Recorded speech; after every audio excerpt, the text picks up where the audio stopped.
We need to call a truce. You don't hit my men, I won't hit your men. You don't hurt my brother, and I won't take your whole family. We work it out so you can get a piece of the action. Okay, chump? Champ. My word is bond. Yeah, let's get into it. Welterweights,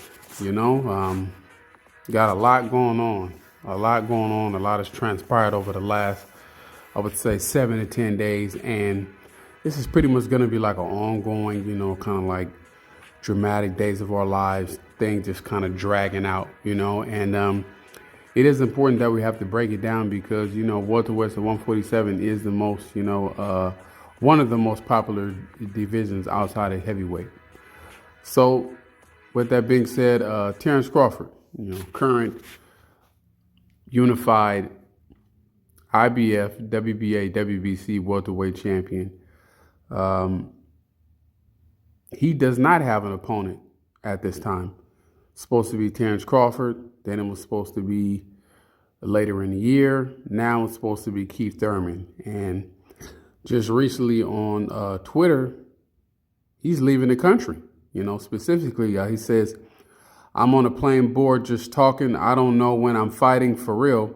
I was blindsided weeks ago. I'm still trying to figure things out."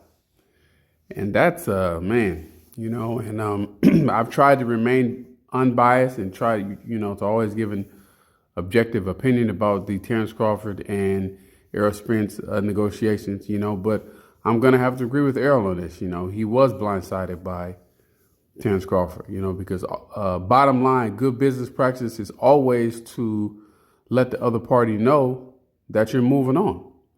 And Terrence Crawford did not say anything when he was with BLK, and he just moved on. So now Errol Spence is possibly going to fight Keith Thurman. It was officially ordered by the WBC. And most recently, the WBA came out and said that they would pretty much excuse all WBA mandatories so Errol Spence can fight Keith Thurman.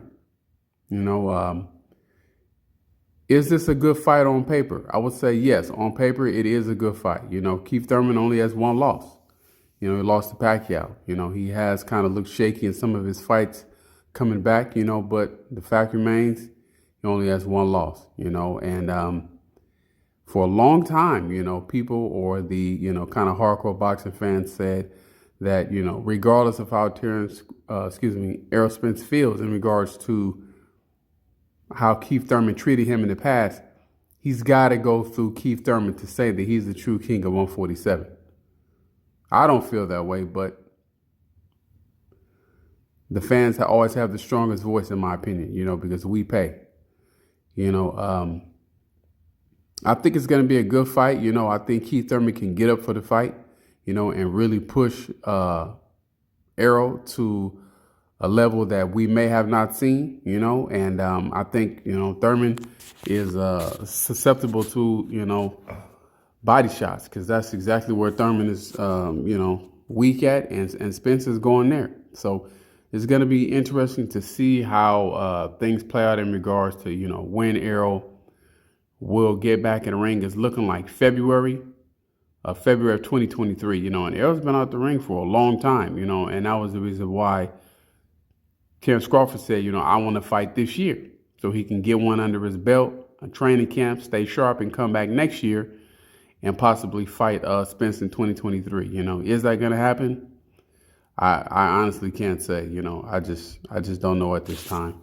When I was listening to a couple of the interviews, the Terrence Crawford has recently came out and said, Terrence Crawford made a comment when he said, he told Al Heyman when he was on the phone conversation with him, he said, well, let's just all sit down in one room and negotiate and talk it out. And Al Heyman's response was, that has never happened in the history of boxing. And I'm going to agree with that. Why?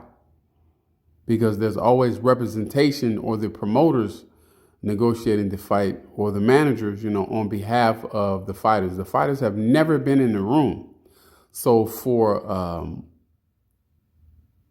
Terrence Crawford to make that statement to Al Haymon, I'm sure Al Haymon was probably really put off by his comments, because now it's a boxer at the table pretty much negotiating on his own behalf, and he was probably saying all kinds of crazy stuff. So it probably was more of like an education conversation for Crawford. He probably learned a lot from that conversation, and Al Haymon probably was just irritated. He's like, man, this dude don't even know what he's talking about. This guy's representing himself. Crawford does not have a promoter.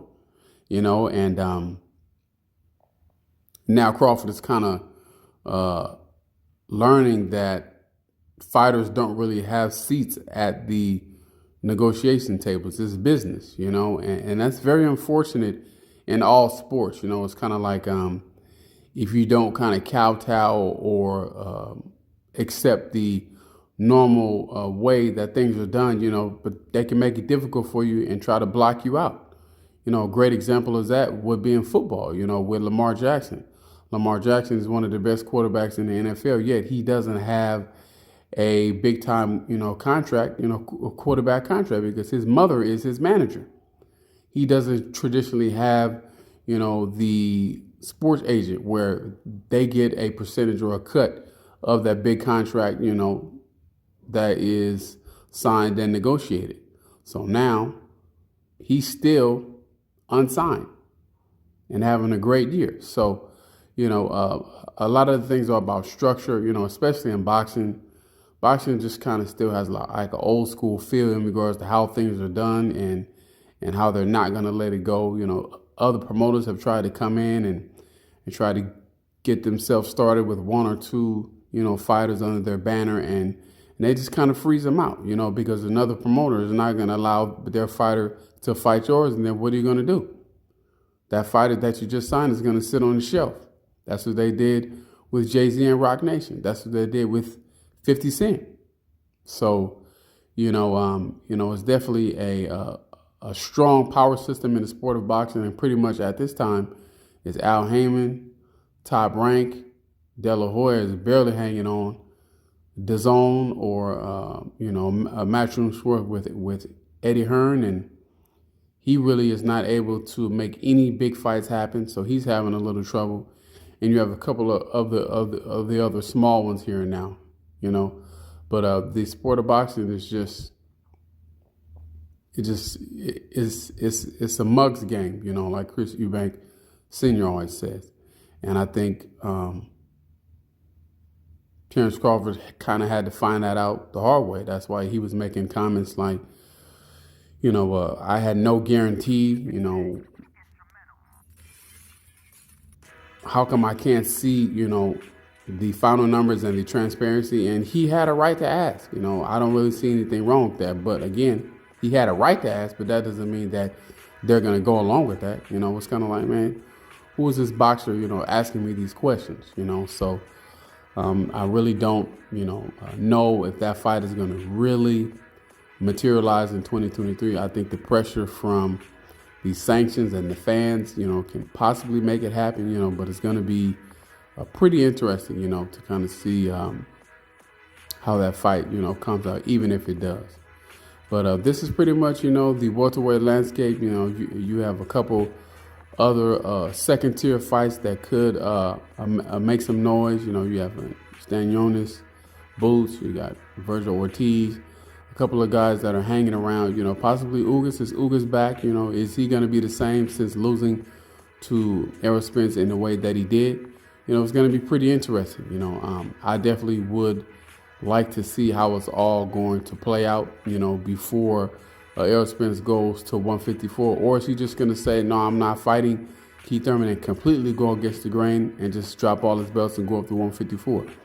I honestly hope he doesn't, because the sport of boxing is just kind of losing out on a lot of classic fights. Truly are, I think one fight that may materialize because they're under the same promotional banner in the future, and I'm really going to give a real breakdown on that, is Devin Haney versus Shakur Stevenson. I definitely think that fight's going to happen at 135. Possibly if, Devin Haney can maintain his health and keep the weight. But that was all I had on this topic, in regards to Errol Spence pretty much flying out of the country. I think he's going to Africa right now. He said he was going to Ghana. So, safe travels to him, want him to get back safe, clear his head or do whatever he has to do. I think he was kind of training a little bit. They have like mini camps just to stay in shape. So he may just be resting his body, spending some time with his family. In regards to the Terrence Crawford fight that's approaching, honestly, I'm really getting concerned with everything that's going on with the Terrence Crawford fight. Just to be absolutely honest, I already did a breakdown on the tickets being sold on Groupon. They haven't had any sort of press conference, nothing. Usually they have the virtual, press conference where, but they give them quotes over the phone. Tyson Fury and Deontay Wilder did that during the COVID time. I mean, David Avanesyan and Terrence Crawford, they haven't even taken a picture together. I mean, it's nothing. Absolutely nothing has been, going on. And if he's doing this deal with BLK, I mean, who's the marketing, person in charge? This is a mess, just to be totally honest. And I did say I would get back about the cost of the event, the Terrence Crawford versus David Avanesyan fight. If you're not going to make it in person, it is $40. That has been confirmed. So, how are fans going to respond with the support? Are people going to show up in Omaha? We'll see. It's just not looking good for Terrence Crawford at this time. A lot of the boxing fans are really disappointed and, echoing their disappointment in the chats. And, they're really attacking Terrence Crawford on the social media. Terrence Crawford is really, responding back. He seems really distracted, So if I was Avanesyan, I would take full advantage of the distractions and everybody kind of, hounding on Terrence Crawford and, train hard and try to do the best that I can for a possible upset, even though I don't think it'll happen. That should be the game plan of Team Avanesyan.